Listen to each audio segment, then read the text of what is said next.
বিপদ সকলের জীবনেই আসে, কিন্তু অনেক মানুষ বিপদ এলে ভগবানকে দোষারোপ করেন। বলেন যে আপনি আমাকে রক্ষা কেন করছেন না? আপনার প্রতি আমার মনে অপার ভক্তি, সর্বদা আপনার জপ করি, তাও আপনি না আমাকে এই বিপদ মুক্ত হওয়ার কোনো পথ দেখাচ্ছেন, না এই বিপদ থেকে আমাকে বের করছেন। এবার এটা হলো আপনার ভাবনা, আপনার দৃষ্টিভঙ্গি। এবার আমি বলি সত্যিটা আসলে কি। সত্যি হলো এটাই যে ঈশ্বর সব সময় আপনার সাথেই আছেন, থাকবেন। দেখুন সেই বীজের দৃষ্টিভঙ্গির দ্বারা যে মাটির নিচে চাপা পড়ে আছে, তাকে পরিণত হতে হবে এক বিশাল সুন্দর বৃক্ষে। তা তখনই হবে যখন তা ভাঙবে, ভাঙবে তখনই যখন সে উত্তাপ পাবে। উত্তাপ কোত্থেকে পাবে? সূর্যের তাপ থেকে। সূর্যের তাপ থেকে ধরিত্রীও বাঁচতে পারে না, তাকে তা সহ্য করতেই হয়। আর যখন এই ধরিত্রী আর এই বীজ এই দুই তপ্ত হয়ে যায়, তখনই এই প্রকৃতি বর্ষা আনে। আর সেই বর্ষার জলেই এই বীজ এক সুন্দর বৃক্ষে পরিণত হয়। আছেন তো ঈশ্বর আমাদের সাথে সব সময়। সেইভাবেই আপনার জীবনে যদি কোনো বিপদ আসে, কোনো সংকট আসে, তার মানে এটা নয় যে আপনারই কোনো পাপের শাস্তি আপনি পাচ্ছেন। হয়তো ভবিষ্যতে আপনাকে একটা সুদৃঢ় কাঠামো হতে হবে, তার প্রয়োজন আছে।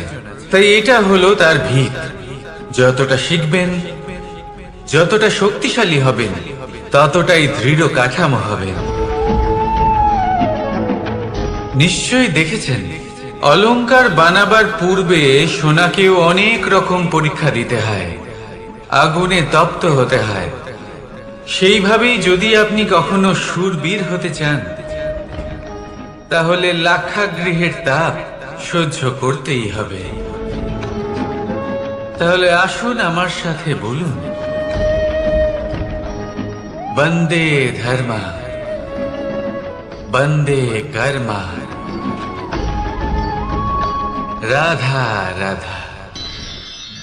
অনেক সময় মানুষ অতীতকে দেখেন আর তখন অহংবোধে পরিপূর্ণ হয়ে ওঠেন।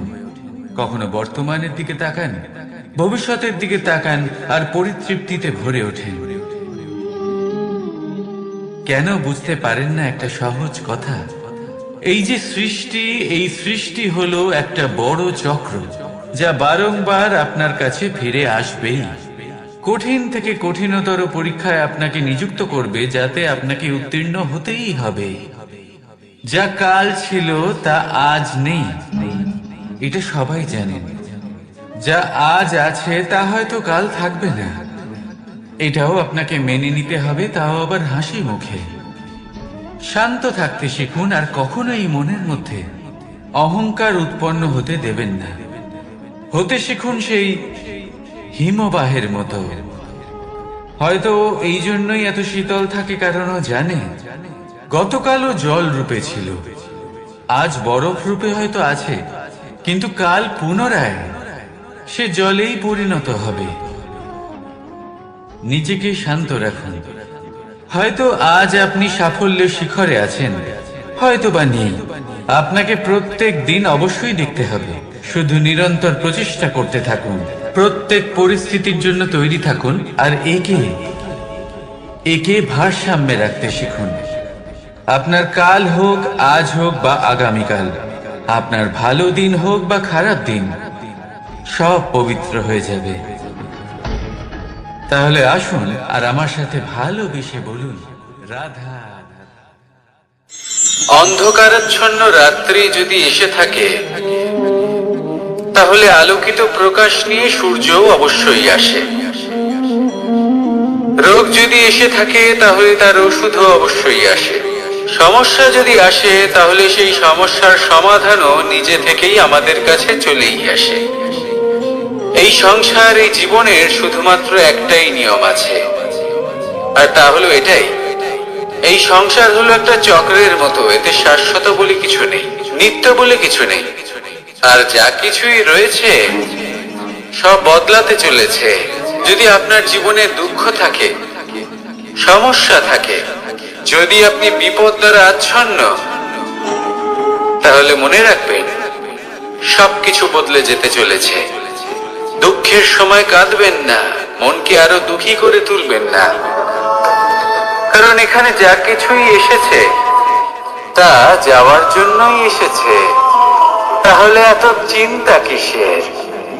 আনন্দ সহকারে জীবন যাপন করুন আর আমার সাথে ভালোবেসে বলুন, রাধা রাধা। যদি কোনো সিংহ বানরের মতো গাছে চড়তে চেষ্টা করে তাহলে কি হবে? একটা মাছ যদি মাটিতে হাঁটতে চেষ্টা করে তাহলে কি হবে? তারা বিফলই হবে। কিন্তু এরকম কেন হয়? তার কারণ হলো প্রকৃতির রচনা কিছুটা এরকম। এখানে প্রত্যেকটি ব্যক্তিকে, প্রত্যেকটি প্রাণীকে আলাদা আলাদা গুণের অধিকারী করা হয়েছে এবং সকলকে একটা সীমাও প্রদান করা হয়েছে। এবার এই যে বৃক্ষ, পশু, পাখি, এদের মধ্যে সেই ক্ষমতাই নেই যে এরা নিজেদের যাচাই করতে পারবে, নিজেদের সীমাগুলো বুঝতে পারবে, নিজেদের সদ্গুণগুলো চিনতে পারবে। এরা সেটা করতে পারবে না। কিন্তু মানুষ তো আলাদা। মানুষের কাছে সেই বিশেষ শক্তি আছে যে তারা পূর্ণরূপে নিজেদের যাচাই করতে পারবে, নিজেকে পূর্ণরূপে বুঝতে পারবে, নিজের দোষ, নিজের অপগুণ, নিজের সদ্গুণ, নিজেদের সীমাগুলো তারা বুঝতে পারবে। আর এটা অত্যন্ত গুরুত্বপূর্ণ। কথায় আছে যে যদি সাফল্য লাভ করতে হয় তাহলে নিজেকে যাচাই করে নিতে হবে। তাই নিজেকে যাচাই করুন, নিজের সাথে পরিচিত হয়ে যান এবং জীবনে কর্ম করতে থাকুন। সাফল্যের শিখরে অবশ্যই পৌঁছে যাবেন। আর ওখানে যদি যান তাহলে এই মন প্রসন্ন হয়ে অবশ্যই বলবে, রাধা রাধা। বনের মধ্যে যদি আপনি কোনো বিষাক্ত সাপ দেখেন তাহলে কি করবেন? আপনি তখনই তার থেকে দূরে পালাতে চেষ্টা করবেন। আর এটা কেন করবেন? নিজের রক্ষার্থে। এই কথা আমি নয় মেনে নিলাম, কিন্তু নিজের জীবনে এটা করেন না কেন? আপনি যেখানেই যান, যে স্থানেই যান না কেন, প্রত্যেক সময়, প্রত্যেক মুহূর্তে এমন বিষাক্ত সাপ আপনি অবশ্যই খুঁজে পাবেন। আর সেই সাপ নয় যাদের আপনি বনে খুঁজে পাবেন, এরা হলো সেই সাপ যা আপনাকে পাপ করতে বাধ্য করবে।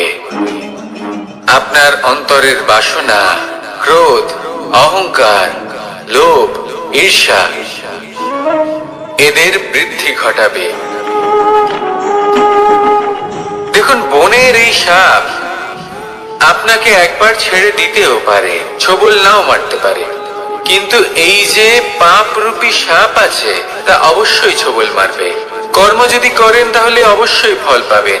সেই জন্য যখনই কোথাও যাবেন, যদি এমন কাউকে দেখেন, যদি এমন কিছু দেখেন যে আপনাকে পাপ করতে বাধ্য করছে, তাহলে সেই মুহূর্তে সেখান থেকে পালিয়ে যান।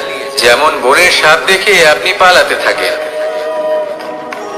সৎকর্মের রক্ষা অত্যন্ত আবশ্যক। আসুন আর আমার সাথে ভালোবেসে বলুন, রাধা রাধা। মনুষ্য জীবনের সব থেকে বেশি গুরুত্বপূর্ণ বিষয় হলো মনের একাগ্রতা।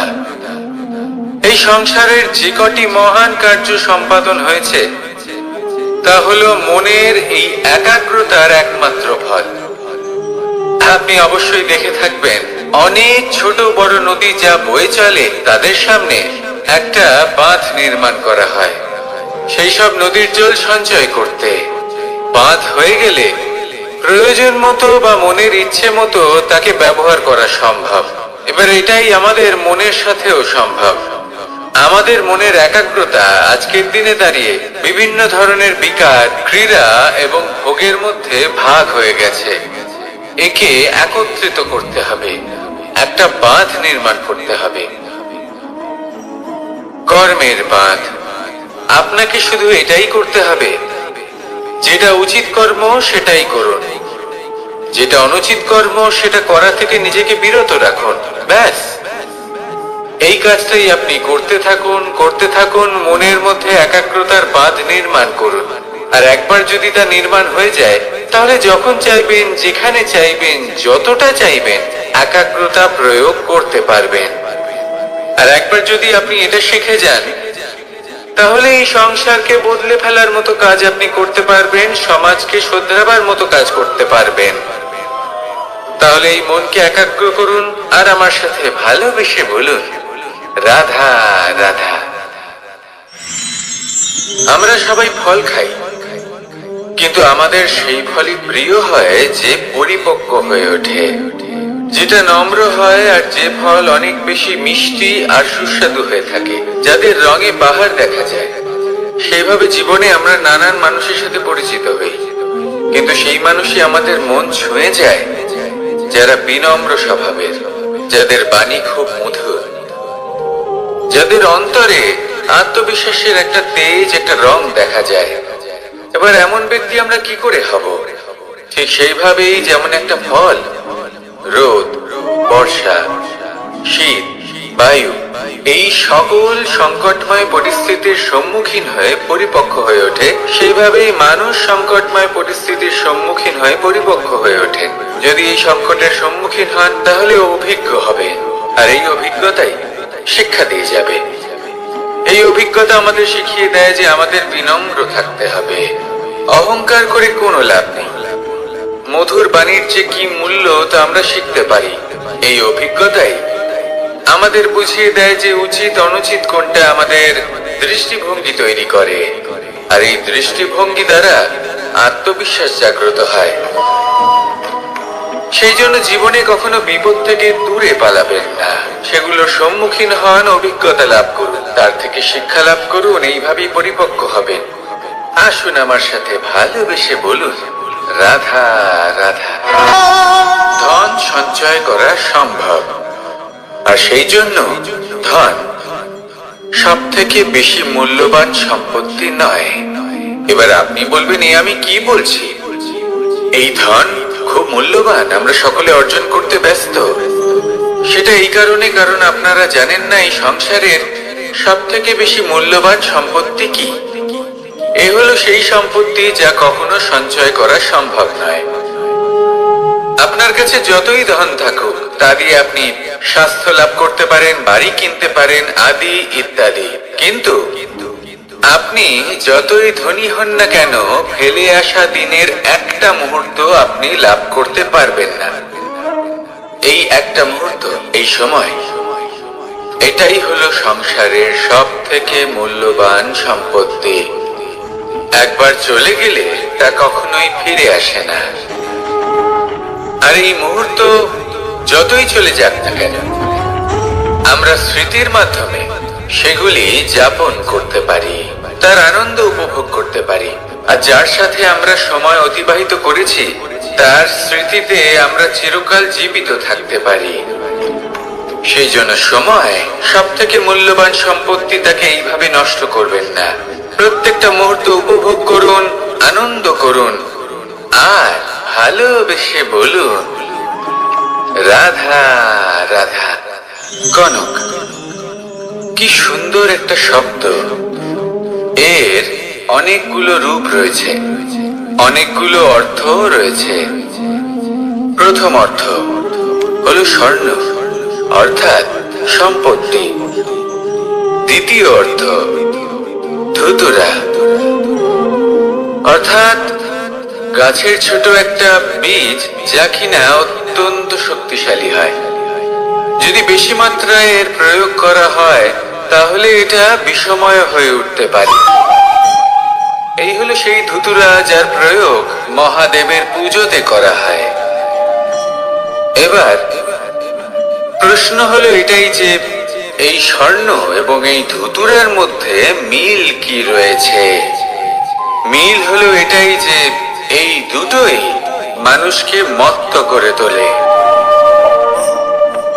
ধুতুরা মানুষকে তখন মত্ত করে যখন তাকে সেবন করা হয়, কিন্তু স্বর্ণ, ধন, সম্পত্তি, মানুষ এটা যতটাই অর্জন করে নেয় সেটাই যথেষ্ট। এই স্বর্ণ মানুষের ভাবনা চিন্তা করার ক্ষমতাকে বশ করে ফেলে। মানুষ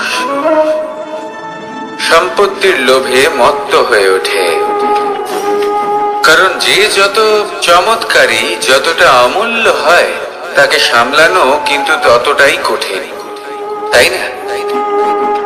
তাই মনে রাখবেন, ধন, স্বর্ণ, সম্পত্তি এগুলো ধুতুরার থেকেও অনেক বেশি বিষাক্ত হতে পারে। তাই এর উপর আত্মসংযমের একটা কবচ পরিয়ে রাখবেন এবং বিবেকের শক্তির সাথে এগুলো প্রয়োগ করুন, তবেই কল্যাণ হবে। আসুন আমার সাথে ভালোবেসে বলুন, রাধা রাধা। মানুষের জীবনে 3টি গুণ অত্যন্ত প্রয়োজনীয়: শ্রদ্ধা, বিনম্রতা, যোগ্যতা। যদি জ্ঞান লাভ করতে চান তাহলে শ্রদ্ধার প্রয়োজন, যদি মান লাভ করতে চান তাহলে স্বভাবে বিনম্র হওয়া প্রয়োজন, আর যদি মনোবাঞ্ছিত স্থান লাভ করতে চান তাহলে যোগ্যতার প্রয়োজন। বিষয়টা সহজ। শ্রদ্ধা আপনাকে জ্ঞান দেবে, নম্রতা আপনাকে মান, আর যোগ্যতা উচিত স্থান দেবে। কিন্তু যদি আপনি এই 3টি গুণ সম্মিলিত করেন তাহলে এমন কিছু লাভ করবেন যা এই সব কিছুর থেকে অনেক ঊর্ধ্বে। সম্মান। আর এ হলো সেই সম্মান যা প্রত্যেক মানুষের নিজের জীবনে লাভ করতে চেষ্টা করা উচিত, কারণ এই হলো সেই সম্মান যার কারণে আপনি চলে যাওয়ার পরেও এই সংসার আপনাকে ভালোবাসবে আর মনে রাখবে। আসুন আমার সাথে ভালোবেসে বলুন, রাধা রাধা। জীবনে গতি অত্যন্ত গুরুত্বপূর্ণ, মতিও হলো গুরুত্বপূর্ণ, এবং তার থেকেও বেশি গুরুত্বপূর্ণ হলো সঙ্গতি।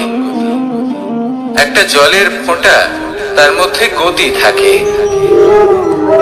প্রকৃতির মধ্যে তা লাভ করার ইচ্ছে নিহিত থাকে, কিন্তু এই যে সঙ্গতি তা নির্ধারিত করে যে এই জলের ফোঁটা ঝিনুকের মুখে পড়ে মুক্ততে পরিণত হবে নাকি বিষাক্ত সাপের মুখে পড়ে বিষে পরিণত হবে। এবার দেখুন, এই জঞ্জাল স্বর্ণকারের দোকানের সামনেও থাকে এবং জঞ্জাল একজন ব্যবসাদারের দোকানেও থাকে, কিন্তু জঞ্জাল যা স্বর্ণকারের দোকানে থাকে তা ব্যবসাদারের দোকানের জঞ্জালের থেকে অনেক বেশি মূল্যবান, কারণ তার মধ্যে সোনার কণার সঙ্গতি থাকে। সেই জন্য জীবনে সঙ্গতির উপর বিশেষ গুরুত্ব দেবেন। যেমন সঙ্গতি তেমনই আপনি হবেন। আসুন আমার সাথে ভালোবেসে বলুন, রাধা রাধা। প্রত্যেক প্রাণী ভালোভাবে জীবন যাপন করতে চায়, এটা তাদের স্বভাবে আছে এবং ভাবাটা অনুচিত নয়। কিন্তু একটা ভালো জীবনের গুরুত্বপূর্ণ অংশ কোনটা? বসবাসের স্থান। সেই স্থান যেখানে আমরা জীবন অতিবাহিত করি। এবার মানুষ ভাবতে পারেন যে একটা ভালো বাসস্থানের অর্থ কি? সেই স্থান যেখানে সহজে জল পাওয়া যায়, যেখানে শুদ্ধ বায়ু পাওয়া যায়, যেখানে আনাজ উৎপন্ন হয়। এটা জীবনযাপনের জন্য পর্যাপ্ত বটে, কিন্তু ভালো জীবন যাপনের জন্য আরো একটা কথা আপনাকে বুঝতে হবে। সাধু, জ্ঞানী, পণ্ডিত ব্যক্তি, এই সকল মহাপুরুষ, এনাদের যে বাসস্থান তা অত্যন্ত বিশেষ হয়। এখানে এক ধরনের বিশেষ ইতিবাচক শক্তি থাকে, এমন একটা স্থান যেখানে দেবতারাও বিচরণ করেন। জীবন আমরা সবাই যাপন করি, কিন্তু জীবনের উদ্দেশ্য শুধুমাত্র জীবন যাপন করা নয়। জীবনের উদ্দেশ্য হলো মুক্তি লাভ করা। আর এই সকল সাধু, জ্ঞানী, পণ্ডিত ব্যক্তি, এই সকল মহাপুরুষ আপনাকে মুক্তির পথে নিয়ে যেতে পারেন, কারণ এরা হলেন সেই মহাপুরুষ যারা নিজেদের অন্তরের বিকার, অহংকার, ক্রোধ, বিদ্বেষ এই সকল দোষগুলিকে ত্যাগ করেছেন, এদের উপর বিজয় লাভ করেছেন, এমনই একজন ব্যক্তি আপনাকে মুক্তির পথে নিয়ে যেতে পারে। প্রয়োজন হলো শুধুই এনাদের চিনতে পারা, এদের কথা বুঝতে পারা এবং এদের দেখানো পথে চলা। যদি আপনি এটা করতে পারেন, তাহলে এই মন প্রফুল্ল হয়ে বলবে, রাধা রাধা। আমি এখানে একা এই বনে বসে আছি, বাঁশি বাজাচ্ছি। কার জন্য? কে আছেন এখানে? কেউ নেই। আমার প্রজা, আমার রাজ্য, আমার পরিবার আমার থেকে অনেক দূরে আছেন। আমি এখানে একা এই বনে বসে এই আকাশের এই রঙের, গাছের এই সব ফলের, মাটির সুবাসের আনন্দ উপভোগ করছি। কেন? আমি হলাম দ্বারকাধীশ। এমন কি রাজকীয় বা ভৌতিক সুখ রয়েছে যে আমি ওখানে পেতে পারি না? সবকিছুই পেতে পারি, তাও এখানে বনে একা বসে আছি। কোন সুখ খুঁজে চলেছি? একা থাকার সুখ। আমরা প্রত্যেকদিন অনেক মানুষের সাথে, চিন্তাধারার সাথে, কর্মের সাথে, পরিস্থিতির সাথে, সুখ দুঃখের দ্বারা বেষ্টিত থাকি। জীবনের এই চক্রে আমরা জড়িয়ে পড়তে থাকি। যতই আমরা এই সমস্যার সমাধান করি, আমরা ততই এতে জড়িয়ে পড়ি। আমরা এতটাই জড়িয়ে পড়ি যে যখন আমরা আয়নায় নিজেদের দেখি, তখন আমরা নিজেদের চিনতেই পারি না। এমন মনে হয় যেন আমরা নিজেদের হারিয়ে ফেলেছি। সেই জন্য প্রত্যেক দিন আপনি কিছু সময় নিজের সাথে কাটান একান্তে। এটা অত্যন্ত আবশ্যক। নিজের অস্তিত্বের গভীরে গিয়ে দেখতে শিখুন, নিজেকে বুঝুন। অদ্ভুত শান্তির অনুভূতি হবে। যেমন এই বায়ু, এই বৃক্ষ, এই পুষ্প, এই নিসর্গ, এদের মতো আপনিও কখনো একলা হতে শিখুন। কখনো নিসর্গের একটা অংশ হয়ে দেখুন। এই মন প্রসন্ন হয়ে বলবে, রাধা রাধা। উমাই কি, আমি কখন থেকে এখানে অপেক্ষা করছি, হাত পেতে দাঁড়িয়ে রয়েছি যাতে একটা ফল আমার হাতে এসে পড়ে এবং সেটা আমি খেতে পারি। কখন থেকে অপেক্ষা করছি, কিন্তু সেটা হচ্ছেই না। এবার আপনি বলবেন যে এইসব কি বলছি, এ কি অদ্ভুত কথা বলছি। যদি ফল খেতে হয় তাহলে আমাকে বৃক্ষে চড়তে হবে, ফলের কাছে পৌঁছতে হবে, তবেই তো ফল পাবো। এবারে এটা অত্যন্ত সহজ ব্যাপার, কিন্তু এই বিষয়টা আপনি নিজের জীবনের প্রসঙ্গে ভেবে দেখুন। লক্ষ্য কোথায় আছে আপনি জানেন, সেই লক্ষ্যে পৌঁছানোর পথ কি সেটাও আপনি জানেন, সেই পথে চলার ক্ষমতাও আপনার রয়েছে, কিন্তু তাও আপনি নিজের লক্ষ্য লাভ করতে পারছেন না। কেন? কারণ আপনি অপেক্ষা করছেন যে লক্ষ্য আপনার সামনে চলে আসবে, কিন্তু তা হয় না।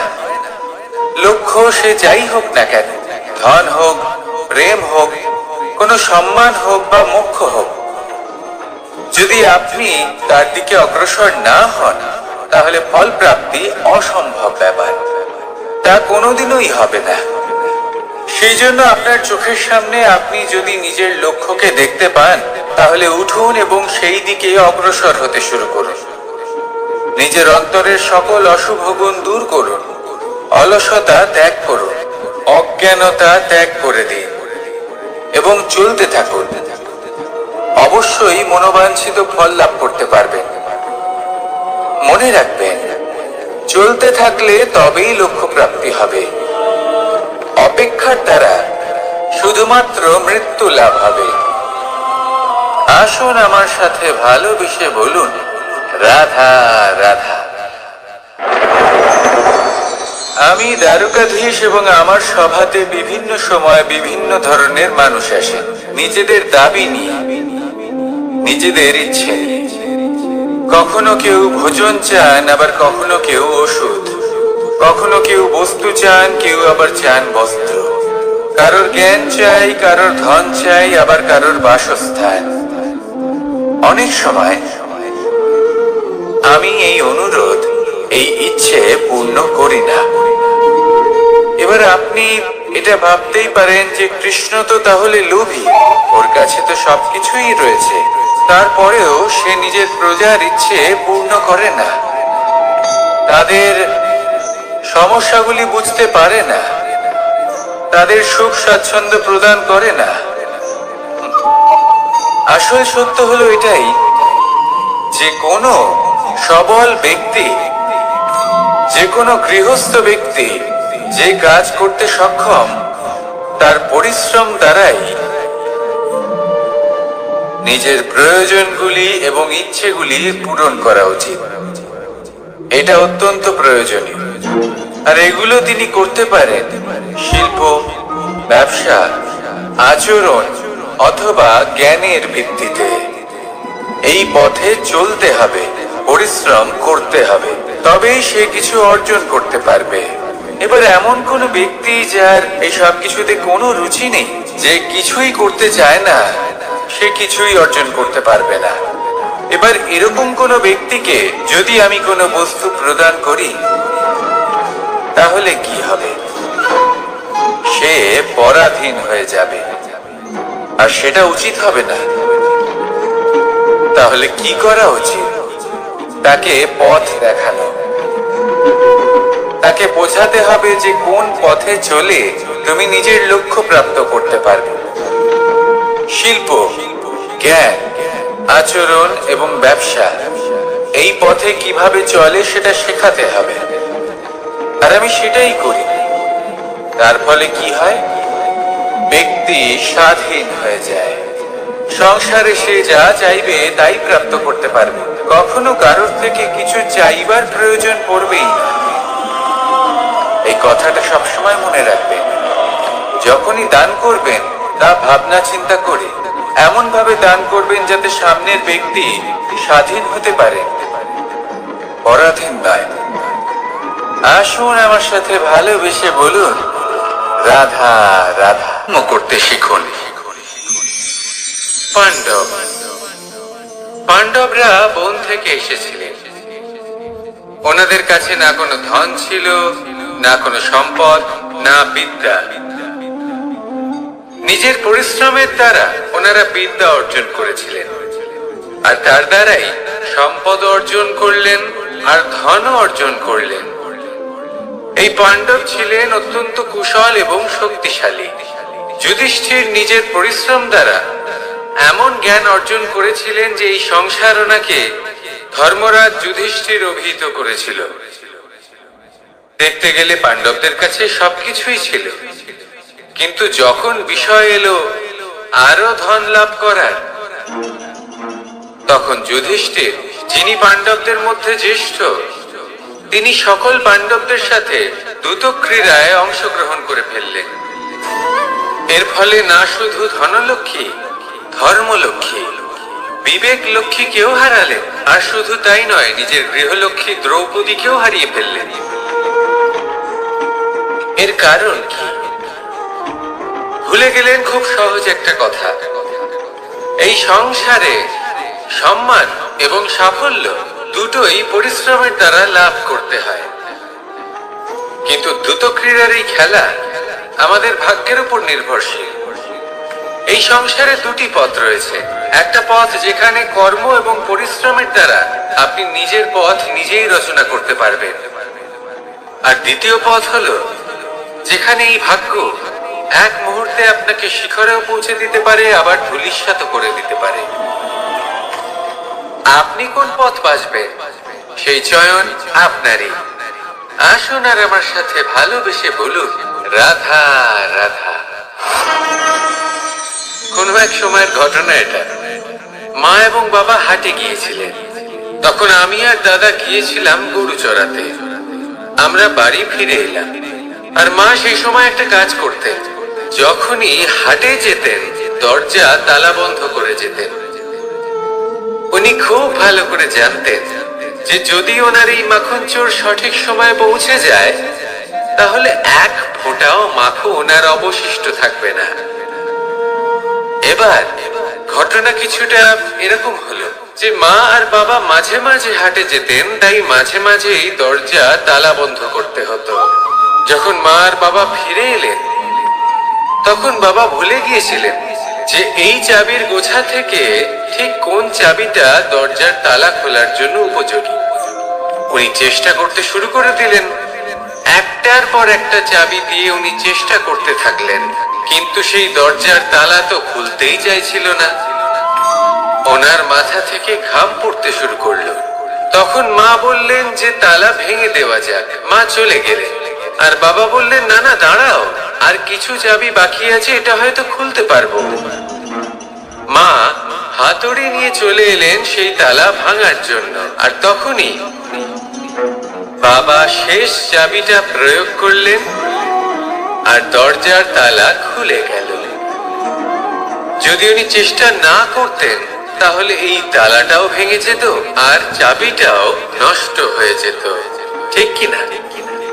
এবার এই ঘটনাটা আমি দেখেছিলাম, আর আমার মনে হলো যে কখনো কখনো এই চাবির গোছার মধ্যে থেকে শেষ চাবিটাও কিন্তু জীবনের দরজা খুলে দিতে পারে। সেজন্য আপনি যদি জীবনে সাফল্য লাভ করতে চেষ্টা করেন, নিজের লক্ষ্যে পৌঁছতে চান, তাহলে হার মানবেন না। হয়তো দেখবেন আপনার পরবর্তী প্রচেষ্টা বা এই অন্তিম প্রচেষ্টা আপনাকে সাফল্যের পথে নিয়ে গেল। তাই নিরন্তর প্রচেষ্টা করতে থাকুন, জীবনে সাফল্য লাভ করুন। যজ্ঞের আগুনকে শুভ বলে মনে করা হয়, আর সেখানেই চিতার আগুনকে অশুভ মনে করা হয়। এমনটা কেন হয়? এখানে বিষয়টা হলো লক্ষ্য, বিচার এবং সঙ্গের। যখন আমরা যজ্ঞ করি, তখন আমাদের লক্ষ্য কি হয়? পরিবেশকে আরো পবিত্র করে তোলা, ইতিবাচক করে তোলা। আমাদের লক্ষ্য শুভ হয়। তারপরে আসে বিচার। এই পরিস্থিতিতে সেই বিচার হলো অগ্নি। স্ফুলিঙ্গ থেকে তীব্র আকার ধারণ করে সমস্ত কাঠকে পুড়িয়ে দেয় এবং সুগন্ধ ছড়িয়ে দেয়। অর্থাৎ যদি আপনার লক্ষ্য শুভ হয়, তাহলে তা নিজেই শুভ বিচারধারাকে আমন্ত্রণ জানায়। এই শুভ বিচার তখনই আসবে যখন আপনার সংকল্প শুভ হবে। অন্যদিকে হলো চিতার আগুন। এর লক্ষ্য কি? একটা দেহকে পরধামে পৌঁছে দেওয়া। সবার শেষে সবকিছু আপনার উপরে নির্ভরশীল যে আপনি কোনটা চয়ন করতে চান।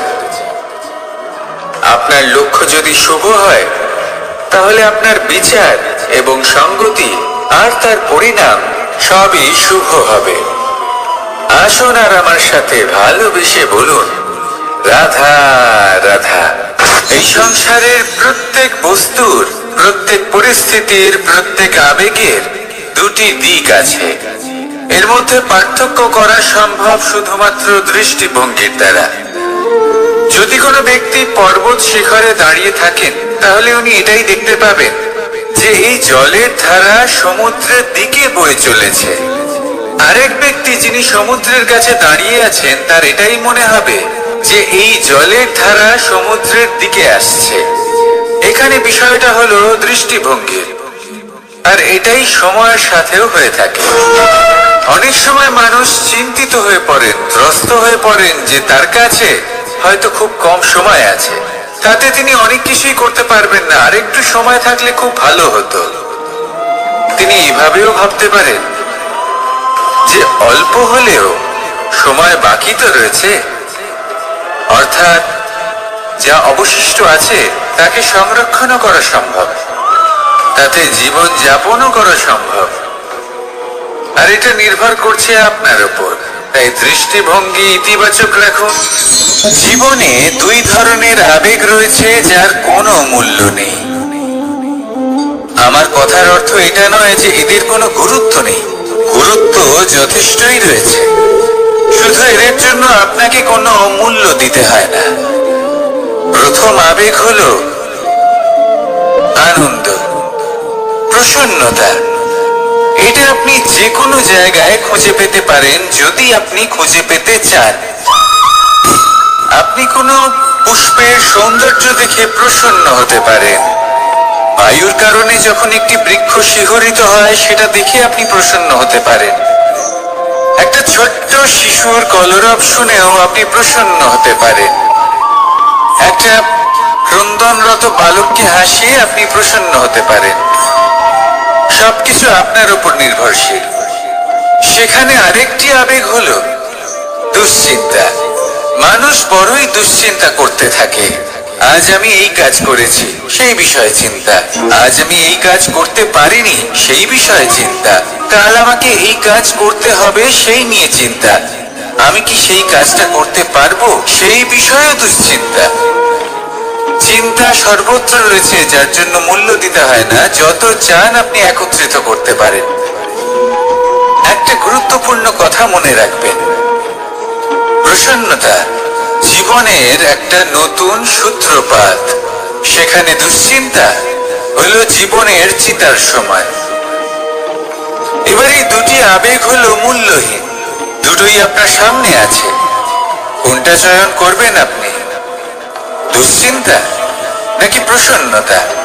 সিদ্ধান্ত আপনারই। আসুন আর আমার সাথে ভালোবেসে বলুন, রাধা রাধা।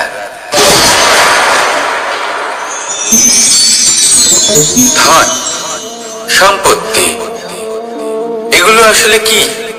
এগুলো শুধু সেই মূল্য যার দ্বারা আমরা কোনো কিছু অর্জন করতে পারি। এবার এই ধনের দ্বারা এই সংসারে অনেক কিছু লাভ করা সম্ভব, কিন্তু সেই সব কিছুই শুধুমাত্র ভৌতিক বস্তুই হবে। ভৌতিক সামগ্রী, ভৌতিক সুবিধা। অর্থাৎ আপনার কাছে যতই ধন থাকুক, তা আপনাকে শান্তির ঘুম এনে দিতে পারবে না। আপনাকে জীবনের বাস্তব সুখের অনুভূতি লাভ করাতে পারবে না, কারণ এগুলো ভৌতিক ধন। এই ভৌতিক বস্তুই অর্জন করাতে সক্ষম। বাস্তবিক ধন কি? যদি এই প্রশ্ন আপনার মনে আসে, তাহলে তার উত্তর আমি আপনাকে দেব একটা উদাহরণের মাধ্যমে। কখনো আপনি শুনে থাকবেন যে একজন পিতা আজীবন অনিষ্ট করেন, অনর্থ করেন, খারাপ কাজ করেন শুধু ধন অর্জনের জন্য। তিনি ভাবেন যে আমি ধন অর্জন করব আর নিজের সন্তানকে একটা উজ্জ্বল ভবিষ্যৎ প্রদান করব, একটা সুখ স্বাচ্ছন্দ্যময় জীবন দান করব।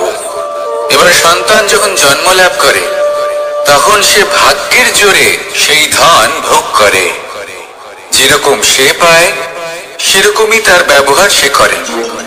কখনো আপনি এটাও দেখে থাকবেন যে সেই সন্তান সমস্ত ধন নষ্ট করে ফেলে, আর সেই পিতা যিনি সমস্ত ধন সঞ্চয় করেছেন, যিনি সেই ধনের প্রভু, আজ সেই ধনের প্রহরী হয়ে রয়েছেন।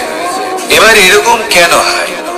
এরকম তখনই হয় যখন সেই পিতা বুঝতেই পারেন না যে তার জীবনের আসল ধন কি। সেই আসল ধন তার সন্তানকে সে দিতেই পারে না। যদি পিতা তার সন্তানকে কর্মের জ্ঞান দিতে পারেন, উচিত কোনটা অনুচিত কোনটা সেই শিক্ষা দিতে পারেন, সংস্কারের প্রকৃত শিক্ষা দিতে পারেন, তবে সেটা ধনের থেকে অনেক বেশি গুরুত্বপূর্ণ। এটাই হলো জীবনের বাস্তব ধন। আপনি সেই কথা তো অবশ্যই শুনে থাকবেন, কুসন্তান হলে ধন সঞ্চয় করে কি হবে, সুসন্তান হলে ধন সঞ্চয় করে কি হবে। সন্তান যদি কুপুত্র হয় তাহলে সব নষ্ট করে ফেলবে, আর সন্তান যদি সুপুত্র হয় তাহলে ধন থাকুক না থাকুক, সে নিজেই কর্মের পথে অগ্রসর হয়ে ধন অর্জন করবে আর নিজের জন্য এক উজ্জ্বল ভবিষ্যৎ গড়ে তুলবে। তাই সন্তানকে সম্পদ দেওয়ার আগে কর্মের জ্ঞান দান করুন, সুশিক্ষা দিন, কারণ এটাই হলো জীবনের প্রকৃত ধন। আসুন আর আমার সাথে ভালোবেসে বলুন, রাধা। আজ আমি আপনাকে এমন এক গল্প শোনাবো যা আমার নন্দ বাবা আমাকে শুনিয়েছিলেন যখন আমি ছোট ছিলাম। কাহিনী একজন সাধু আর একজন বিছের। একবার এক সাধু নদীর পাড়ে স্নান করছিলেন। উনি দেখলেন যে জলের প্রবাহে একটা বিছে ভেসে যাচ্ছে। তার প্রাণ বাঁচানোর জন্য উনি তাকে তুলে নদীর পাড়ে রাখার চেষ্টা করলেন, কিন্তু যেই সেই বিছেকে উনি হাতে তুললেন, সেই বিছে ওনাকে কামড়ে দিল। সাধু আবার চেষ্টা করলেন, সেই বিছেকে হাতে নেওয়াতে সে আবার তাকে কামড়ে দিল। আরো একবার চেষ্টা করাতে ওনার শিষ্য ওনাকে জিজ্ঞেস করল, এ আপনি কি করছেন গুরুদেব? এসব কি হচ্ছে? আপনি তারই প্রাণ বাঁচানোর চেষ্টা করছেন যে আপনাকে কামড়ে দিচ্ছে। গুরুদেব উত্তর দিলেন যে ও বিছে হয়েই নিজের কর্ম করছে, নিজের প্রবৃত্তি, নিজের ব্যবহার বদলাচ্ছে না। তাহলে আমি সাধু হয়ে তা কেন বদলাবো? এর তাৎপর্য হলো সরল, যে সংসারে কিছু মানুষ আছেন যারা হয়তো খারাপ, দুষ্ট প্রকৃতির, আর হয়তো তারা কখনোই বদলাবেন না, কখনোই কোনো পরিবর্তন আসবে না। কিন্তু তার মানে এই নয় যে আমরা আমাদের কর্ম করা ছেড়ে দিই, আমরা আমাদের প্রচেষ্টা ছেড়ে দেব। আগে না, আমাদের তো করতেই হবে, কারণ ইতিহাস সাক্ষী আছে যে এই চেষ্টা এই সংসারের ধারাকেও বদলে দিতে পারে। তাহলে আপনিও আসুন আর আমার সাথে ভালোবেসে বলুন, রাধা রাধা। মানুষ জীবনে সবসময় শিখরে পৌঁছতে চায়, অনেক উঁচুতে উঠতে চায়, আর তার জন্য তারা কি না করে, পরিকল্পনা করে, ষড়যন্ত্র করে, প্রার্থনা করতে থাকে, আবার কারোর কাছে সাহায্যও চায়। কিন্তু এত কিছু করা সত্ত্বেও অনেক সময় মানুষ শিখরে পৌঁছতে পারে না। যদি পৌঁছেও যায় তাও খুব তাড়াতাড়ি নিচে নেমে আসে। এর কারণ কি? একটা উদাহরণ দিয়ে বোঝানো যাক। এই হলো ময়ূর পেখম, আর এই হলো পাথর। যদি এই পেখমকে হাওয়ায় ছুঁড়ে দিই তবে ও উড়তে থাকে, কিন্তু এই পাথর অতি শীঘ্রই মাটিতে নেমে আসে। এর কারণ কি? ভার। এই পাথর হলো ভারী, আর এই শিক্ষাই আমাদের গ্রহণ করতে হবে। ঠিক এইভাবেই যদি আমাদের মন দ্বন্দ্ব আর অহংকার দ্বারা পরিপূর্ণ হয়ে থাকে, তাহলে তা কখনোই শিখরে পৌঁছবে না। পৌঁছে গেলেও খুব শীঘ্রই মাটিতে নেমে আসবে। তাই এই মনকে হালকা করতে শিখুন, অহংকারকে, এই হিংসাকে ত্যাগ করুন। তারপর উঁচুতে উড়ে তো দেখুন কত উঁচুতে উঠতে পারবেন আপনি। আসুন আমার সাথে ভালোবেসে বলুন, রাধা রাধা। মানুষ এক অত্যন্ত বিচিত্র প্রাণী। পরিকল্পনা করে, ষড়যন্ত্র করে, প্রচেষ্টা করে, কাউকে পরাজিত করার চেষ্টাও করে। সাপকে একটা দড়ি মনে করে হাতে চেপে ধরার চেষ্টা করে, কিন্তু একটা কথা বুঝতেই পারে না, সময়ের এই সাপ, এটা হাতে চেপে ধরাই যায় না। আর আপনি যা করবেন তা আবার ফিরে আসবে আপনারই সামনে। দেখুন, এতে কিছুই যায় আসে না যে আপনি কুম্ভকারের পুত্র নাকি কৃষ্ণের পুত্র। যদি আপনি অনুচিত কর্ম করেন তাহলে আপনার সাথেও অনুচিতই হবে। অশুভ কর্ম করলে আপনার সাথেও অশুভই হবে। কুরু বংশ অত্যন্ত মহান বংশ ছিল। এই কুরু বংশ কি হলো তার সাথে? একটা গোটা বংশ বয়ে গেল, কারণ ওনাদের উদ্দেশ্য অশুভ ছিল। অন্যদিকে 5 জন বনবাসী পাণ্ডব মহাভারত বিজয়ী হলেন, কারণ তাদের উদ্দেশ্য শুভ ছিল। তাই মনে রাখবেন, শুভ অগ্নি প্রজ্বলিত করবেন, শুভ তাপ সঞ্চার হবে। অশুভ অগ্নি প্রজ্বলিত করবেন, নরকেই জ্বলতে হবে। তাহলে আসুন আর আমার সাথে ভালোবেসে বলুন, রাধা রাধা। মানুষ জীবনে সবসময় সুখ পেতে চান, কিন্তু এই সুখ, এটা আসলে কি? এই সুখের আসল রূপ কি? আমি বলি, সুখের আসলে 2টি রূপ হয়, বাহ্যিক সুখ, আত্মিক সুখ। আর এটা ঠিক তেমনই হয় যেরকম আমাদের শরীরের সাথে জড়িত ছায়া আর আমাদের শরীরের মধ্যে বসবাসকারী আত্মার। যদি ছায়ার কথা ভেবে দেখেন তাহলে বুঝতে পারবেন, আমাদের শোবার সময় ভোরবেলা এই ছায়া অনেক বড় হয়ে যায়। যখন এই সূর্য মাথার উপরে চলে আসে, তার তাপ বেড়ে যায়। তখন এই ছায়া ছোট হয়ে যায়। আর যেই অন্ধকার নেমে আসে, এই ছায়া আপনার সঙ্গ ত্যাগ করে। এরকমই হয় বাহ্যিক সুখ। আর এবার কথা বলি আমাদের শরীরের মধ্যে বসবাসকারী এই আত্মা। এই আত্মা কখনো আমাদের সঙ্গ ত্যাগ করে না, সব সময় আমাদের সাথে জড়িয়ে থাকে। এরকমই হয় আত্মিক সুখ, যা সব সময় আমাদের সাথে থাকে। আত্মিক সুখ কারোর সেবা করে, আত্মিক সুখ কাউকে সাহায্য করে, আত্মিক সুখ প্রেম বোধে, যা কখনো আমাদের সঙ্গ ত্যাগ করে না। সেখানে বাহ্যিক সুখ, যতক্ষণ আপনি সম্পন্ন কিছু মানুষ এবং সুবিধার সাথে আছে, এই বাহ্যিক সুখ আপনার সাথে থাকবে। সম্পন্নতা চলে গেলে, মানুষজন চলে গেলে, সুখ সুবিধা চলে গেলে, বাহ্যিক সুখও চলে যায়।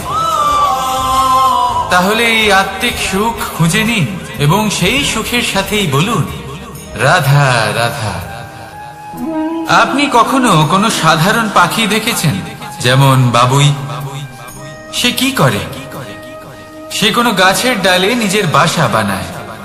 এবার সেইখানে বাসা বানানো সহজ ব্যাপার, কারণ সামগ্রী আশেপাশেই পাওয়া যায়।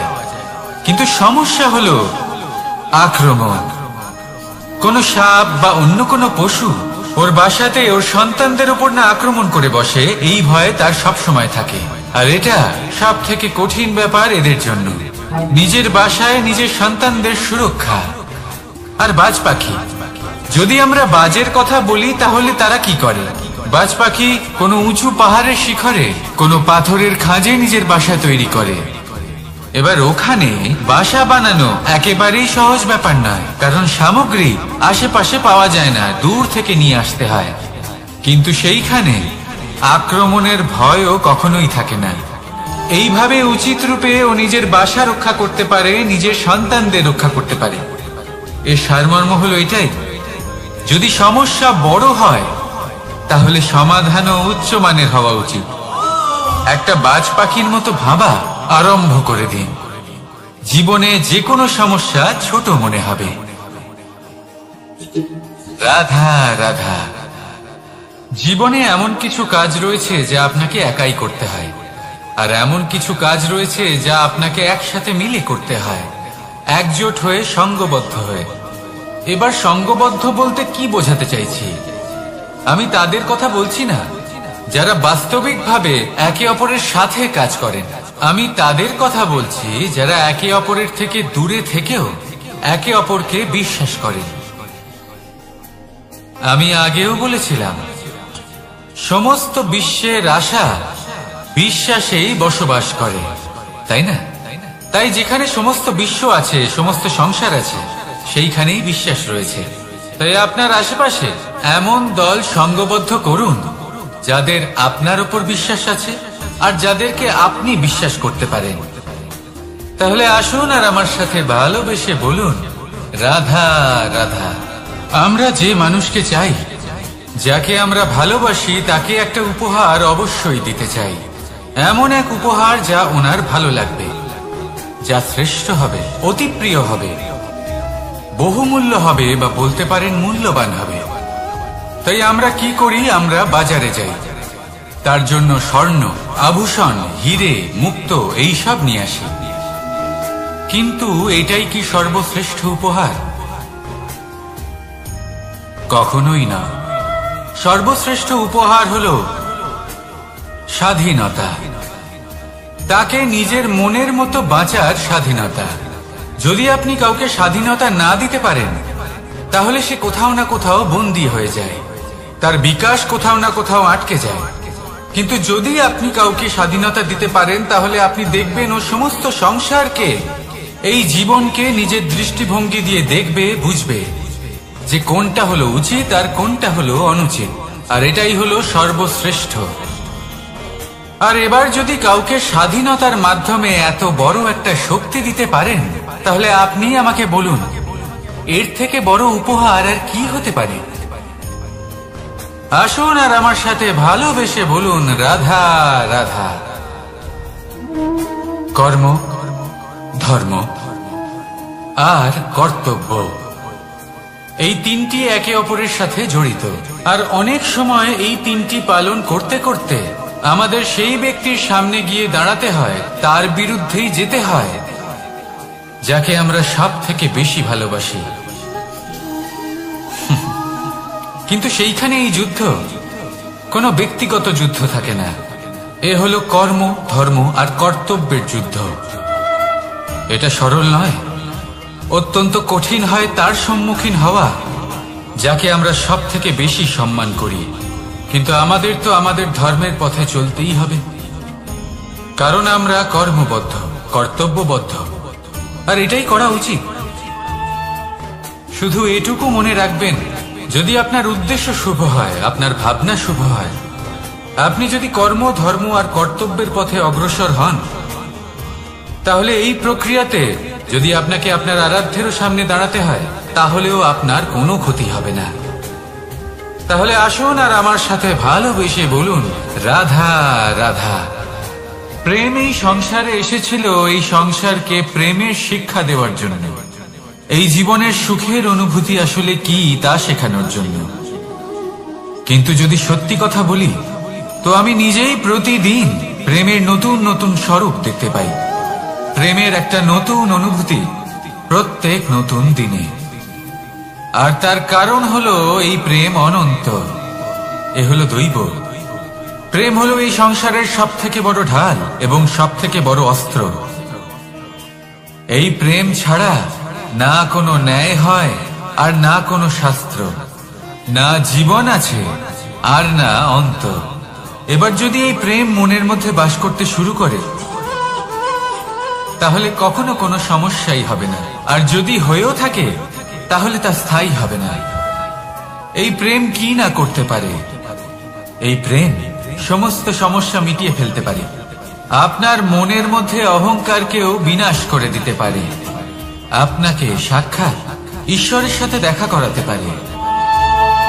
তাই প্রেমের দ্বারা প্রয়াস করতে থাকুন, এই সংসারের প্রত্যেক মানুষকে, প্রত্যেক বস্তুকে, প্রত্যেক জীব জন্তুকে ভালোবাসবেন। আর এই প্রেমের দ্বারাই বলুন, রাধা রাধা। প্রশান্তি জড়িত নিদ্রা মানুষের জীবনের একটা অত্যন্ত গুরুত্বপূর্ণ সুখ এবং প্রয়োজনীয়তাও। দেখতে গেলে এই সংসারের প্রত্যেক পশু পাখি, প্রত্যেক জীব অবশ্যই নিদ্রা প্রাপ্ত করেন, কিন্তু মানুষ, যার মধ্যে বিচার বিবেচনা করার শক্তি অন্যদের থেকে অনেক বেশি, তার কিন্তু ঘুমের কিছু সমস্যা অবশ্যই হয়। কি বলেন? তাই তো? এবার এর কারণ কি? চিন্তা। এবার চিন্তা আমাদের সবার জীবনে আছে। আমরা সকলে জানি যে চিন্তা কখনো আমাদের সাহায্য করে না, তাও আমাদের জীবনে আছে। কেন? চিন্তার মাধ্যমে কি কখনো কোনো সমস্যার সমাধান হয়েছে? অর্থের চিন্তা করলে কি অর্থ লাভ হয়? ভবিষ্যতের চিন্তা করলে কি ভবিষ্যৎ ঠিক হয়ে যায়? স্বাস্থ্যের চিন্তা করলে কি স্বাস্থ্য নিজে থেকেই ঠিক হয়? হয় না। তাহলে এই সব কিছু থেকে আমাদের একটা ছোট্ট শিক্ষা অবশ্যই লাভ করা উচিত। আপনিও আপনার কাঁধ থেকে চিন্তার এই বোঝা নামিয়ে ফেলুন। আর ইচ্ছে, এই সব ইচ্ছে একত্রিত হয়ে আমাদের মনে চিন্তা উৎপন্ন করে। তাই এই চিন্তাগুলিকে ত্যাগ করুন, প্রকৃতির প্রেমের উপর বিশ্বাস রাখুন। মনে রাখবেন, যিনি চিন্তা মুক্ত হবেন তিনি চিতা মুক্ত হবেন। সুখের নিদ্রা প্রাপ্ত করুন, আর নিদ্রায় যাবার আগে আমার সাথে ভালোবেসে বলুন, রাধা রাধা। মহাদেব সেই দেবতা যিনি মহান, যাকে দেবতাদের দেবতা বলা হয়, যিনি হলেন আমার আরাধ্য। কখনো আপনার মনে এই প্রশ্ন এসেছে যে শিবকেই কেন মহাদেব বলা হয়, অন্য কোনো দেবতাকে কেন বলা হয় না? সেই কারণ মহাদেবের মধ্যে, ওনার মধ্যে এমন এক বিশেষ গুণ রয়েছে যা অন্য কারণ নেই। তা হলো নিঃস্বার্থ হয়ে মানুষের সেবা করা। যদি প্রয়োজন পড়ে, যদি সৃষ্টির পথে বিনাশের কালো মেঘ ছেয়ে থাকে, তখন নিজের প্রাণের চিন্তা না করে হলাহল পান করার জন্য প্রস্তুত থাকেন মহাদেব।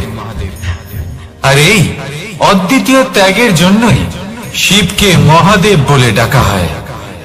এবার যদি কোনো মানুষও নিঃস্বার্থ ভাবনার দ্বারা নিজেকে অর্পণ করে দেয় এই জগতের কল্যাণের জন্য, মানুষের সেবার জন্য, তাহলে তিনিও মহাপুরুষ, মহামানব হতে পারেন। যদি কেউ অভুক্ত থাকেন তাহলে নিজের থালা থেকে অর্ধেক খাবার তাকে দিয়ে দিন। যদি কেউ অসুস্থ হন তাহলে তাকে সেবা করার, চিকিৎসা করার চেষ্টা করুন। এই জীবন শুধু নিজের জন্য নয়, অন্যদের প্রতি, সমস্ত সংসারের প্রতি উৎসর্গ করুন। যদি এইসব মানুষ শিখে যান তাহলে তিনি মহাদেবের পথে অগ্রসর হতে পারেন। যদি মানুষ নিঃস্বার্থ ভাবনার দ্বারা এই সংসারের সেবা করতে শিখে যান তাহলে তিনি নিশ্চিত রূপে মহামানব অবশ্যই হতে পারবেন। আসুন আমার সাথে ভালোবেসে বলুন, রাধা রাধা। স্বর্ণ, হিরে, মুক্ত, মানিক, এই সব কিছুকে আগে পাথর বলা হতো। তাহলে এমন কি হলো যে এদের রত্ন বলা হয়? আর রত্ন তা বাস্তবে আসলে কি? এটা হলো সেই পাথর যাকে আগে আগুনের তাপ সহ্য করতে হয়েছে, পরখ করা হয়েছে, যাচাই করা হয়েছে, এদের কাটার চেষ্টা করা হয়েছে, কিন্তু তারা কখনোই নষ্ট হয়নি, বরং তারা আরো উদ্ভাসিত হয়েছে, আরো উজ্জ্বল হয়েছে, এই সংসারে আরো প্রকাশ ছড়িয়ে দিয়েছে। সেই জন্য এরা হলো এত অমূল্য, সেই জন্য এরা হলো বহুমূল্য, সেই জন্য এদের রত্ন বলা হয়। এবার মানুষের কাছেও এই নির্বাচনের অধিকার রয়েছে যে আমরা শুধু পাথর হয়ে থাকব নাকি রত্ন হয়ে থাকব। কিভাবে? আমাদের জীবনেও অনেক সমস্যা রয়েছে, বাধা আছে, বিপত্তি আছে। আমরা সেই বাধার তাপে উত্তপ্ত হই, এই সমস্যা আমাদের কাটার চেষ্টা করে। অনেক মানুষ বিভিন্ন পরিস্থিতি আমাদের ভাঙার চেষ্টা করে, কিন্তু আমাদের নষ্ট হলে চলবে না। যেভাবে এই রত্ন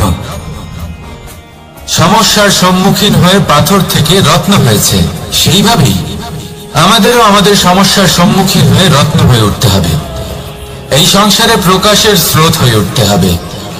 তাহলে এটাই করুন আর আমার সাথে ভালোবেসে বলুন, রাধা রাধা। সংসারে সব থেকে বড় শক্তি আসলে কি? কেউ বলবেন শারীরিক শক্তি, কেউ বলবেন অস্ত্রের শক্তি, কেউ বলবেন জ্ঞানের শক্তি। ঠিক আছে, কিন্তু যদি আমি বলি সংসারের সব থেকে বড় শক্তি হলো শক্তি কোনো এক তথ্যের, আগে হ্যাঁ, তথ্য। এই তথ্য নিজেই কিন্তু খুব শক্তিশালী, অত্যন্ত শক্তিশালী অস্ত্র হলো এই তথ্য। আর সত্যি বলতে অনুচিত তথ্যের থেকে অনেক বেশি ঘাতক হলো অসম্পূর্ণ তথ্য। যেরকম আজ শাম্ব রুক্মির সাথে করেছে, ওকে অসম্পূর্ণ তথ্য দিয়েছে, তার ফলে বিনাশ হলো। যদি এইভাবেই আপনার কাছেও কোনো অসম্পূর্ণ তথ্য আসে, আর যদি আপনি তা পরখ না করে দেখেন, যাচাই না করে দেখেন, আর নিজের কর্ম করেন, তাহলে উত্থানের বদলে আপনি পতনের সম্মুখীন হবেন, বিকাশের বদলে আপনার বিনাশ হয়ে যাবে। মনে রাখবেন একটা অত্যন্ত গুরুত্বপূর্ণ কথা,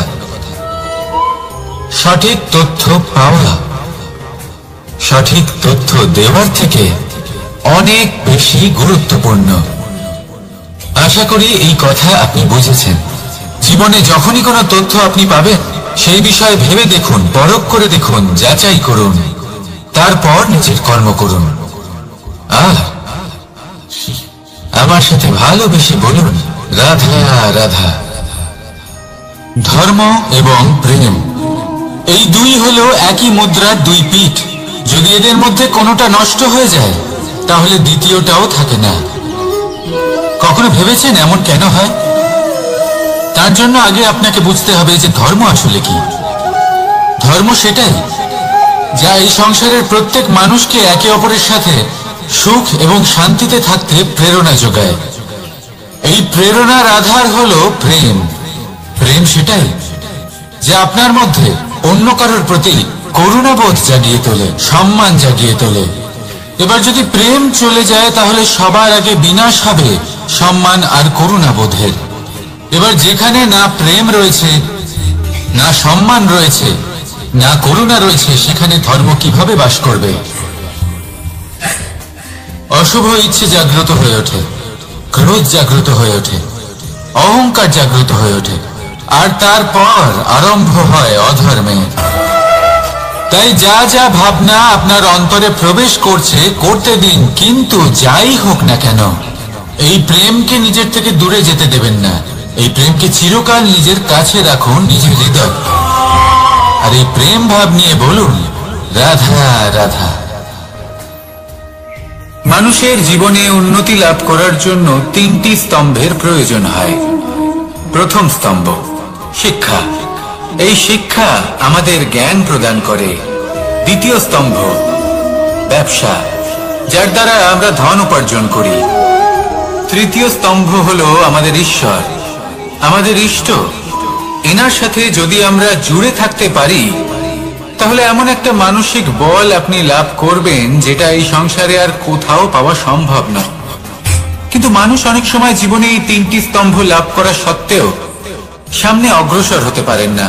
তখনও জীবনে কঠিন পরিস্থিতি আসতেই থাকে। এমনটা ঠিক কেন হয়? কারণ সে জীবনে এই 3টি স্তম্ভ লাভ করে নেয়, জীবনে প্রয়োগও করে, কিন্তু তার ভিতের কথা সে ভুলেই যায়। যেমন প্রথম স্তম্ভ অর্থাৎ শিক্ষা। এই শিক্ষার আধার হলো শুভ চেতনা। যদি অন্তরে শুভ চেতনা না থাকে তাহলে এই শিক্ষার কোনো গুরুত্ব থাকে না। দ্বিতীয় স্তম্ভ ব্যবসা। পরিশ্রম করে উপার্জন করতে হবে, এই কথাটা আমরা সবাই জানি এবং সবাই চেষ্টাও করি। কিন্তু ব্যবসা করতে করতে আমরা এটা ভুলে যাই আমাদের ব্যবহার কেমন হয়ে পড়েছে। এই ব্যবহার যদি শুভ হয় তাহলে আমাদের উপার্জন আস্তে আস্তে একটা স্থির জায়গায় এসে পৌঁছবে। এবং তৃতীয় স্তম্ভ আমাদের ভগবান। যদি ওনার স্মরণে আপনি যেতে চান তাহলে তার পূর্বে নিজের মা বাবাকে সেবা করুন, তাদের যত্ন করুন, তাদেরকে ভালোবাসুন, কারণ ওনারাই হলেন এই সংসারে আপনার সব থেকে বড় ইষ্ট। তাহলে 3 স্তম্ভের সাথে সাথে তাদের আধারকেও নিজের জীবনে প্রাধান্য দিন। কোনো সমস্যা আসবে না, জীবনে একের পর এক উন্নতি করবেন এবং এই মন প্রসন্ন হয়ে বলবে রাধা রাধা।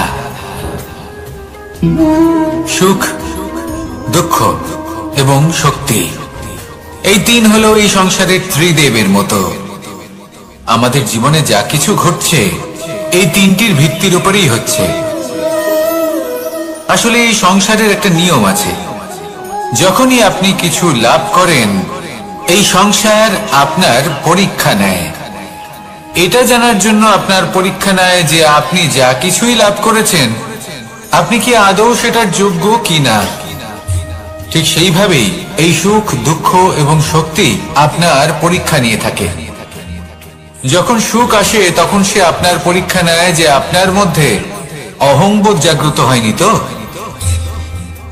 যদি অহংবোধ চলে আসে তাহলে সুখ সেখানেই সঙ্গ ত্যাগ করে। দুঃখ আপনার ধৈর্যের পরীক্ষা নিতে থাকে। আর যদি আপনার মধ্যে ধৈর্য না থাকে তাহলে এটা আপনাকে আরো বেশি দুঃখের গভীর অন্ধকারে ঠেলে দেবে। সেখানে শক্তি পরীক্ষা নেয় আপনার বিনম্রতার। যদি আপনি বিনম্র না হন তাহলে হয় এই শক্তি আপনার সঙ্গ ত্যাগ করবে, নয় এই শক্তি বিনম্রতার অভাবে আপনার পতনের কারণ হতে পারে। এই সংসারে যে কোনো ব্যক্তি যিনি এই পরীক্ষায় উত্তীর্ণ হয়ে থাকেন এই জীবনে তিনি সাফল্য লাভ করেন। আসুন আমার সাথে ভালোবেসে বলুন রাধা রাধা। ভয়ের সাথে আমরা সবাই পরিচিত, কষ্ট আমরা সবাই পেয়েছি। কখনো কখনো আমরা অসুস্থ হয়ে পড়ি, আর এমন সময় হলে মাতার মমতা, কখনো বাবার স্নেহ, কখনো বন্ধুদের পাশে থাকার অনুভূতি আমাদের রোগ নিরাময়ে সাহায্য করে। কখনো যদি আমরা নিরাশ হয়ে পড়ি তখন যদি আমাদের কোনো আপনজন আমাদের দুটো ভালো কথা বলে তখন আমাদের মনোবল বেড়ে যায়। ঠিক তেমন সংসারের এই রঙ্গমঞ্চে যদি আপনি পীড়িত অনুভব করেন কিছু শুভ কথা আলোচনা করুন, কিছু স্তুতি গান করুন, কিছু মুহূর্তের জন্য হলেও নিজের ইষ্টদেবের কথা স্মরণ করুন আর প্রার্থনা করুন। সাহস বাড়বে, শক্তিও বৃদ্ধি পাবে এবং সামনে এগিয়ে চলার পথও দেখতে পাবেন। তখন এই মন প্রসন্ন হয়ে বলবে রাধা রাধা। আপনি কখনো কোনো সাধারণ পাখি দেখেছেন, যেমন বাবুই? সে কি করে? সে কোনো গাছের ডালে নিজের বাসা বানায়। এবার সেইখানে বাসা বানানো সহজ ব্যাপার, কারণ সামগ্রী আশেপাশেই পাওয়া যায়। কিন্তু সমস্যা হলো আক্রমণ। কোনো সাপ বা অন্য কোনো পশু ওর বাসাতে ওর সন্তানদের উপর না আক্রমণ করে বসে, এই ভয়ে তার সব সময় থাকে। আর এটা সব থেকে কঠিন ব্যাপার এদের জন্য, নিজের বাসায় নিজের সন্তানদের সুরক্ষা। আর বাজ পাখি, যদি আমরা বাজের কথা বলি তাহলে তারা কি করে? বাজ পাখি কোনো উঁচু পাহাড়ের শিখরে কোনো পাথরের খাঁজে নিজের বাসা তৈরি করে। এবার ওখানে বাসা বানানো একেবারেই সহজ ব্যাপার নয়, কারণ সামগ্রী আশেপাশে পাওয়া যায় না, দূর থেকে নিয়ে আসতে হয়। কিন্তু সেইখানে আক্রমণের ভয়ও কখনোই থাকে না। এইভাবে উচিত রূপে ও নিজের বাসা রক্ষা করতে পারে, নিজের সন্তানদের রক্ষা করতে পারে। এর সারমর্ম হলো এটাই, যদি সমস্যা বড় হয় তাহলে সমাধানও উচ্চমানের হওয়া উচিত। একটা বাজ পাখির মতো ভাবা আরম্ভ করে দিন। জীবনে যে কোনো সমস্যা ছোট মনে হবে। রাধা রাধা।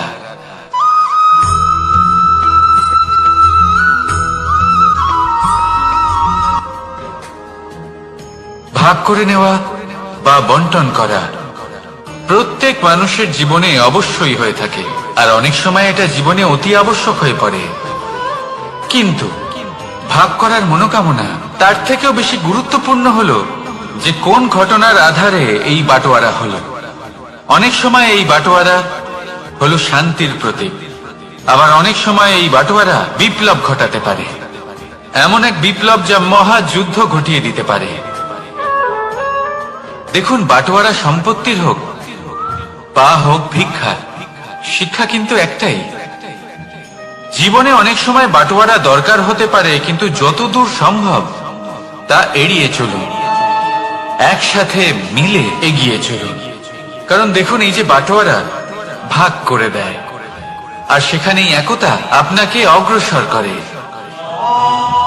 তাহলে আপনিও এটাই করুন, একসাথে মিলে সামনে এগোন, আর আমার সাথে ভালোবেসে বলুন রাধা রাধা।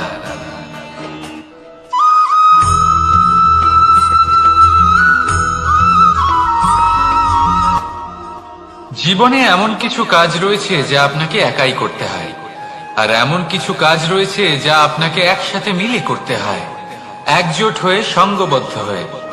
এবার সঙ্গবদ্ধ বলতে কি বোঝাতে চাইছি? আমি তাদের কথা বলছি না যারা বাস্তবিকভাবে একে অপরের সাথে কাজ করে। আমি তাদের কথা বলছি যারা একে অপরের থেকে দূরে থেকেও একে অপরকে বিশ্বাস করেন। আমি আগেও বলেছিলাম, সমস্ত বিশ্বের আশা বিশ্বাসেই বসবাস করে, তাই না? তাই যেখানে সমস্ত বিশ্ব আছে, সমস্ত সংসার আছে, সেইখানেই বিশ্বাস রয়েছে। তাই আপনার আশেপাশে এমন দল সঙ্গবদ্ধ করুন যাদের আপনার উপর বিশ্বাস আছে আর যাদেরকে আপনি বিশ্বাস করতে পারেন। তাহলে আসুন আর আমার সাথে ভালোবেসে বলুন রাধা রাধা।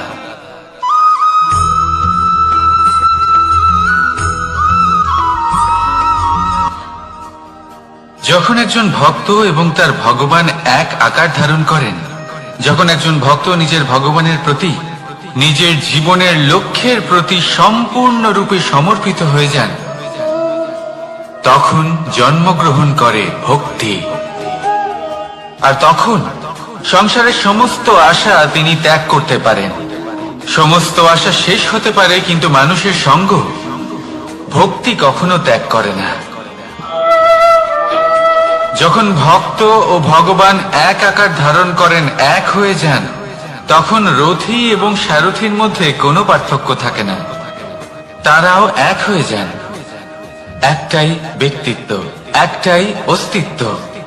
আর সেই জন্যই কখনো কখনো রথীর আদেশ ছাড়াই সারথী রথ চালিয়ে দেন, আবার কখনো সারথীর পরামর্শ ছাড়াই রথী আক্রমণ করে ফেলেন।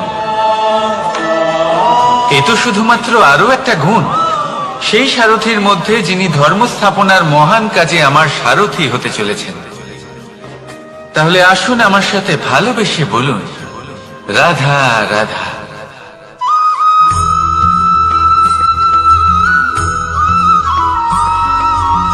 আমরা যে মানুষকে চাই, যাকে আমরা ভালোবাসি, তাকে একটা উপহার অবশ্যই দিতে চাই। এমন এক উপহার যা ওনার ভালো লাগবে, যা শ্রেষ্ঠ হবে, অতি প্রিয় হবে, বহুমূল্য হবে, বা বলতে পারেন মূল্যবান হবে। তাই আমরা কি করি? আমরা বাজারে যাই, তার জন্য স্বর্ণ, আভূষণ, হিরে, মুক্তো এইসব নিয়ে আসি। কিন্তু এটাই কি সর্বশ্রেষ্ঠ উপহার? কখনোই না। সর্বশ্রেষ্ঠ উপহার হলো স্বাধীনতা, তাকে নিজের মনের মতো বাঁচার স্বাধীনতা। যদি আপনি কাউকে স্বাধীনতা না দিতে পারেন, তাহলে সে কোথাও না কোথাও বন্দী হয়ে যায়, তার বিকাশ কোথাও না কোথাও আটকে যায়। কিন্তু যদি আপনি কাউকে স্বাধীনতা দিতে পারেন, তাহলে আপনি দেখবেন ও সমস্ত সংসারকে, এই জীবনকে নিজের দৃষ্টিভঙ্গি দিয়ে দেখবে, বুঝবে যে কোনটা হলো উচিত আর কোনটা হলো অনুচিত। আর এটাই হলো সর্বশ্রেষ্ঠ। আর এবার যদি কাউকে স্বাধীনতার মাধ্যমে এত বড় একটা শক্তি দিতে পারেন, তাহলে আপনি আমাকে বলুন, এর থেকে বড় উপহার আর কি হতে পারে? আসুন আর আমার সাথে ভালোবেসে বলুন, রাধা রাধা।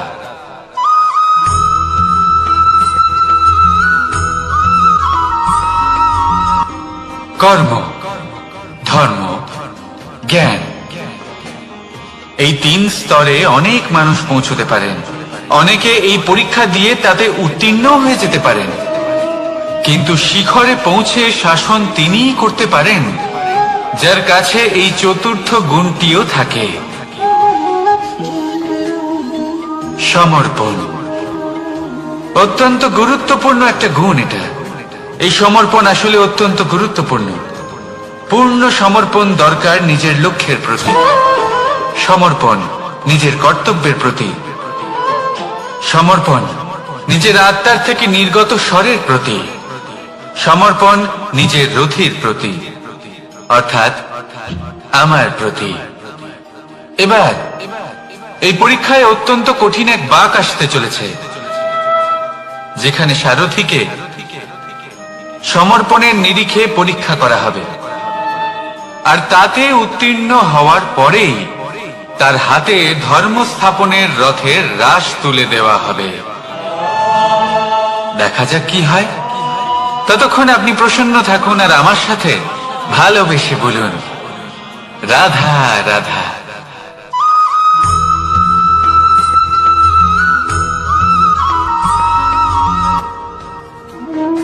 কর্ম, ধর্ম আর কর্তব্য, এই 3টি একে অপরের সাথে জড়িত। আর অনেক সময় এই 3টি পালন করতে করতে আমাদের সেই ব্যক্তির সামনে গিয়ে দাঁড়াতে হয়, তার বিরুদ্ধেই যেতে হয়, যাকে আমরা সব থেকে বেশি ভালোবাসি। কিন্তু সেইখানে এই যুদ্ধ কোনো ব্যক্তিগত যুদ্ধ থাকে না। এ হলো কর্ম, ধর্ম আর কর্তব্যের যুদ্ধ। এটা সরল নয়, অত্যন্ত কঠিন হয় তার সম্মুখীন হওয়া যাকে আমরা সব থেকে বেশি সম্মান করি। কিন্তু আমাদের তো আমাদের ধর্মের পথে চলতেই হবে, কারণ আমরা কর্মবদ্ধ, কর্তব্যবদ্ধ, আর এটাই করা উচিত। শুধু এটুকু মনে রাখবেন, যদি আপনার উদ্দেশ্য শুভ হয়, আপনার ভাবনা শুভ হয়, আপনি যদি কর্ম, ধর্ম আর কর্তব্যের পথে অগ্রসর হন, তাহলে এই প্রক্রিয়াতে যদি আপনাকে আপনার আরাধ্যেরও সামনে দাঁড়াতে হয়, তাহলেও আপনার কোনো ক্ষতি হবে না। তাহলে আসুন আর আমার সাথে ভালোবেসে বলুন, রাধা রাধা।